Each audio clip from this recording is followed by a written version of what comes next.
Vote चोरी के आरोपों के बाद देश में अब जेन जी पर सियासत गर्मा गई है। दरअसल नए विवाद के पीछे है कांग्रेस सांसद राहुल गांधी का बयान। वोट चोरी के आरोपों के बीच राहुल गांधी ने जेन जी के शब्द का इस्तेमाल किया था। सोशल मीडिया पर पोस्ट लिखा था, देश के युवा छात्र और देश की जेन जी संविधान को बचाएंगे, लोकतंत्र की रक्षा करेंगे और वोट चोरी को रोकेंगे। साथ ही लिखा, मैं उनके साथ हमेशा खड़ा रहूंगा, जय हिंद। राहुल गांधी के इस बयान पर कन्नौज से बीजेपी और के पूर्व सांसद सुब्रत पाठक ने निशाना साधा है। उन्होंने कहा कि अगर भारत में नेपाल जैसा प्रदर्शन होगा तो जेन जी राहुल अखिलेश के घर में आग लगा देंगे। नेपाल जैसी जब क्रांति आएगी, राहुल गांधी का घर फूंक दिया जाएगा, अखिलेश यादव का घर फूंक दिया जाएगा। आप लिख लीजिए मेरी बात को। इनके सब के ऊपर, राहुल गांधी के ऊपर भ्रष्टाचार के मुकदमे हैं, अखिलेश यादव के ऊपर भ्रष्टाचार के मुकदमे हैं, लालू प्रसाद यादव के ऊपर भ्रष्टाचार के मुकदमे हैं।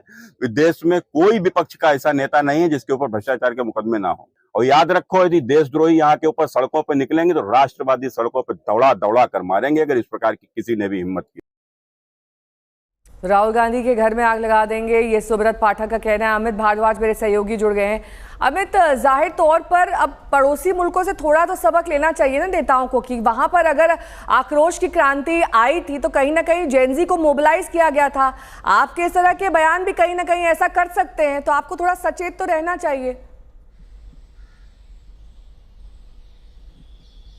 नेहा, देखिए, निश्चित रूप से इस पे राजनीतिक लड़ाई तो शुरू हो गई है। जिस तरह से खासतौर पे भारतीय जनता पार्टी के शीर्ष नेतृत्व ने और अनुराग ठाकुर जो पूर्व केंद्रीय मंत्री हैं, उन्होंने राहुल गांधी के द्वारा दिए गए बयानों को आड़े हाथों लेते हुए तुरंत कहा कि देखिए, आप देश में बांग्लादेश और नेपाल जैसे हालात पैदा करने की कोशिश कर रहे हैं। राहुल गांधी और कांग्रेस पार्टी कह रही है कि जिस तरह से डेमोक्रेसी खतरे में आ रही है, इलेक्शन कमीशन और इलेक्शन की सैंक्टिटी क्वेश्चन हो रही है, ऐसे में जो युवा पीढ़ी है देश की, वो जो प्रजातंत्र है उसको खतरे में नहीं आने देगी। तो ये दो अलग अलग विचारधाराओं से अलग अलग राजनीतिक बयान आ रहे हैं। निश्चित रूप से नेपाल क्योंकि अभी हुआ है, जहां से रिपोर्ट कर रहा था वहां बहुत ज्यादा गुस्सा था, लेकिन क्या वो प्रजातंत्र के सवालों को लेकर था? नहीं, नेपाल में गुस्सा भ्रष्टाचार, नेपोटिज्म, इन्फ्लेशन, बेरोजगारी जैसे मुद्दों को लेकर था, जिसकी वजह से युवा बहुत समय से पॉलिटिकल क्लास से, जिसमें आप ध्यान दें नेहा कि वहां पे जो पॉलिटिकल एलीट था,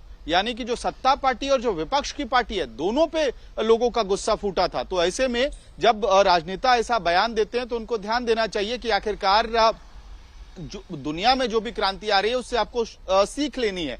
और पॉलिटिकल क्लास अगर भूल जाए जनता के जो असली मुद्दे हैं तो इस तरह की नाराजगी बाहर आती है। लेकिन भारत एक बहुत ही मजबूत प्रजातंत्र है, ये भी विपक्षी पार्टियों को और सत्ताधारी पार्टी को ध्यान में रखना चाहिए। कुल मिलाकर मुझे लगता नहीं है कि ये जो लड़ाई इलेक्शन कमीशन के खिलाफ या मुहिम जो शुरू की है राहुल गांधी ने, ये आगे जाकर और भी ज्यादा तीखी लड़ाई में तब्दील होगी। क्योंकि आपको ध्यान हो, जिस हाइड्रोजन बॉम्ब का दावा राहुल गांधी कर रहे हैं वो अभी तक उन्होंने पब्लिक के सामने रखा नहीं है। तो आने वाले दिनों में हो सकता है कि बीजेपी और कांग्रेस के बीच इस मुद्दे को लेकर और भी ज्यादा तीखी बहस हो। नेहा, ठीक है।